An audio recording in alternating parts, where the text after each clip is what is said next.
कोड़ाए वाला हाँ तो माटी कोड़ाए वाला काम दोनों पक्ष में होला तो माटी जो हिया कोड़ाला हाँ जी तो का होला पहले जे जवना जाति से रही हाँ जी ओकरा की हाँ उहे साज बाजबाजी हाँ जी चमार भाई लोग की हाँ अगर माटी कोड़ा तो विवाह पड़ल बा हाँ जी तो ढोल बाजी हाँ दुसाद भाई लोग की हाँ अगर माटी कोड़ाता हाँ पुरना दुसाद बड़ा तो हुरका बाजी हाँ दोसर दुसाद बड़ा तो नगारा बाजी हाँ ओहू से दोसर बड़ा तो पखाउज बाजी हाँ गोड़ भाई की यहाँ अगर माटी कोड़ाता तो उनको की यहाँ हुरका बाजी बाजी आ ये बेरा का होता हाँ ये बेरा सब पीछा चल गई हाँ जी ये बेरा सब पीछा चल गई हाँ जी ये बेरा ना हुरका के काम बा हाँ जी ना ढोल के काम बा हाँ जी ना नगारा पखाउज के काम बा हाँ जी का होता ये बेरा के माटी कोड़ाता तो का होता अरे बन गोइली का बन गोइली हाँ माटी जब कोड़ाई के समय होता तो हाँ अरे नाच तारी घर में के खनी हो नचनिया बन के नाच तारी घर में के खनिया बन के नाच तारी घर में के खनिया हो नचनिया बन के नाच तारी घर में के खनिया हो नचनिया नाच तारी घर में के कनिया हो नचनिया बन के हाँ जी माटी कोड़े के दिने अगर 4 दिन के लाई दुल्हन बिया और ओकरा ननद के अगर बियाह पड़ल बा आ चाहे देवर के बियाह पड़ल बा हाँ जी तो ओकर कलाकारी देखी कि ओकरा अंदर कितना कुट कुट के कलाकारी भरल बा ए आहो नचनिया बन के आहो नचनिया बन के आहो नचनिया बन के आहो नचनिया बन के आहो नचनिया बन के आहो नचनिया बन के आहो नचनिया बन के आहो नचनिया बन के तारे घर में हो नचनिया बन के हो नचनिया बन के नाच तारी घर में के कनिया हो नचनिया बन के नाच तारी घर में के कनिया का होता उनका होता मोटी कोड़ होता भांगड़ा पर डांस होता मोटी कोड़ होता भांगड़ा पर डांस हो भैया संग भौजी देखा करली रोमांस हो भैया संग भौजी देखा करली रोमांस हो गिर गईल नजरी के पति हो नचनिया बन के गिर गईल नजरी के बनिया हो नचनिया बन के नाच तारे घर में के हो नचनिया बन के नचनिया बन के नाच तारे घर में के हो नचनिया बन के नाच तारे घर में के बनिया हो नचनिया घर से माटी कोड़े खातिर निकले लो तेगो गीत गावे लो हाँ कि केकरा दुआरवा बजन एक बाजे बाजी है जी बाजी रहेला 6 मास हाँ जी बाकी भी बंद रहेला 6 मास बाजी रहेला 6 मास हाँ जी है जी तो घर के पुरनिया जितना लोग अच्छा ये महाराज बताइए एगो बात पर विचार करी हाँ जी कि लोग कहेला कि शादी विवाह शुद्ध है हाँ जी आज ना रहेला वो अशुभ में बा हाँ जी मान ली कि हम आज बानी काल लईखी हाँ जी हमारा बेटा के चाहे बेटी के विवाह पड़ल हाँ जी तो में हमार नाम काहे धराई हाँ जी हम जब नहीं खी हम अशुभ में हो गनी हाँ जी तो घर में जितना लोग नहीं खे हाँ जी दुल्हा के बाबूजी हाँ जी माने उनकर दादा हाँ जी और दुल्हा के बाबूजी के दादा माने परदादा तक लगे नाम धराला हाँ जी तो जब शादी विवाह शुद्ध है हाँ जी आज जे मर गइल वो अशुद्ध है हाँ जी ना जी हाँ तो जी। ओकर नामो काहे धराला हाँ जी तो देखी हमनी के कहीं ना कहीं भ्रमित बानी सो हाँ जी हमनी के भ्रमित बानी सो हाँ हर धर्म में लोग भ्रमित बा हाँ जी ई समझ के बाहर बा हाँ जी ई अथा समुंदर बा हाँ यूट्यूब चैनल हमार चलता बात जाई तो बहुत हमरा पर सवालों उठ सकता हाँ जी ना जी लेकिन भ्रमित सारा लोग बा हर धर्म में लोग भ्रमित बा। हाँ जी हाँ जी केहू कहीं से केहू कहीं से। हाँ जी ऐसा ही बात बा, विचार करे वाली बात बा हाँ जी कि जब अशुभ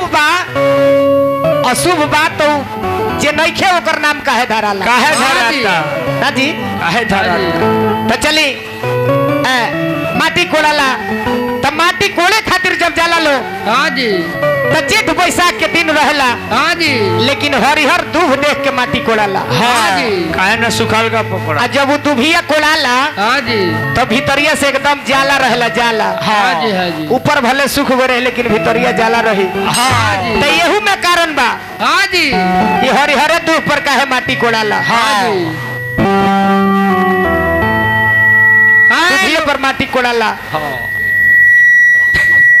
ओकर कारण ई बा कि दुल्हा दुल्हन भले ऊपर से कितना मुरझा जाओ लोग, हाँ जी रूस जाओ लोग, खिसा खिसी हो जाओ, हाँ जी लेकिन भीतरिया जगह दुभिया के जलवा बनले रहला। वही गाँव के लोग प्रेम जौन बा बनले रहो, वही का प्रेम एकदम बरकरार रहो। ऊपर जगह हरियर रही रहे लोहिंगा पुलंगी आई रहे। हाँ हाँ हाँ हाँ माटी कोड़ के जब चले लालो हाँ जी वो जब मट्टी कोड़वा पर ननद लो नेक मांगेला, ननद लो नेक मांगेला, ननदिया मांगे नथिया माटी के कोड़वनी।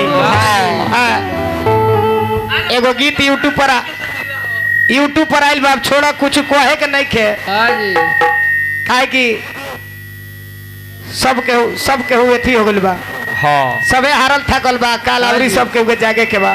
हाँ यही से हमनी के नेगो मारा जाता। हाँ हमनियों के 4 आदमियों ने फसल बड़े। हाँ जी 4 आदमी छोटपुर में, 4 आदमी हरियास में। हाँ जी हाँ जी सब करा के देखे के बा। हाँ जी हाँ लोग माटी कोड़ के रास्ता में जब जाला लो तो अनेकों प्रकार के गीत गावेला लो। हाँ जी का गावेला सुजीत बाबू? का अरे साइकिल के टूटल बा, चैनवा गिरल बा, सजनवा अरे नैहर में रही तो ससुरा में रही तो झाड़ के उठती। अरे नैहर में लागेला शरमवा गिरल बा, सजनवा यही लइया में एगो आवरी गावेला लो हेलो कि अनेकों गावेला लो भाई। का करी है बालम बेचारा पीपर तर मारे नजारा। हाँ जी माटी कोड़ के घरे जब जाला लो हाँ जी चाउर छटाला ना। हाँ चाउर छटाला, चाउर छटैला के बाद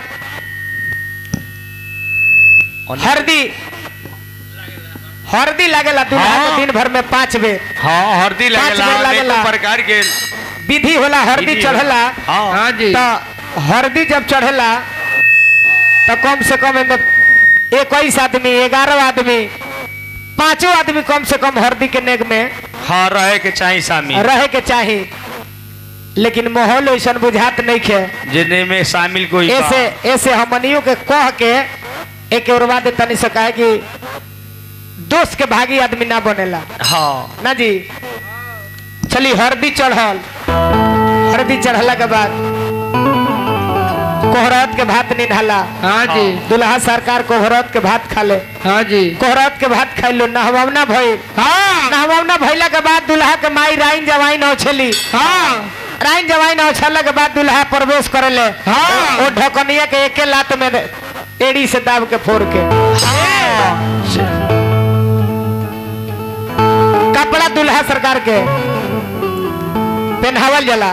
पहनावला के बाद हो जाए इमली घोटावन होला ना जी। हाँ जी इमली घोटावन होला। हाँ जी इमली घोटावन भइला के बाद ओहू में नेग लागेला। देखी हाँ एहू जा नेग होला, ये सब नेगे नेग बा। हाँ जी नहछुआ होला। हाँ जी नहछुआ होला, घर के माई बहन लोग सारा लोग नहछू करेला। हाँ जा तो हमने के अपना घर ही दुआरे पर बानी सो। हाँ जी एहू में कम से कम 21 आदमी न तो 11 आदमी न तो 5 आदमी। हाँ जी तो एजा तो लौकत रहे 3 आदमी। हाँ ना जी जे नहछू परछावन करे वाला बा 3 आदमी से 4 आदमी। हाँ जी हाँ ना ना वहाँ लोग के समझे में नहीं खेवत। हाँ जी। हाँ आवत तो चली नहछु जब होला इमली घोटावन होला वो जब नहछु होला हाँ जी। तो वो जब गीत होला कैसे कैसे होला कैसे हो कि कलम दो हाथ लेके बैठी ले गणेश देवा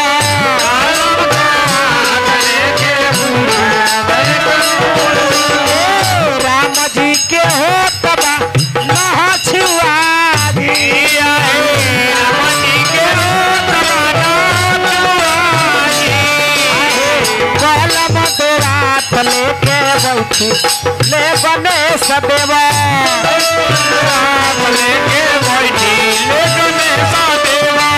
राम जी के हो तबा नहछुआरी राम जी के हो देखी दे आसजी केकर पहले नहछुआ त केकर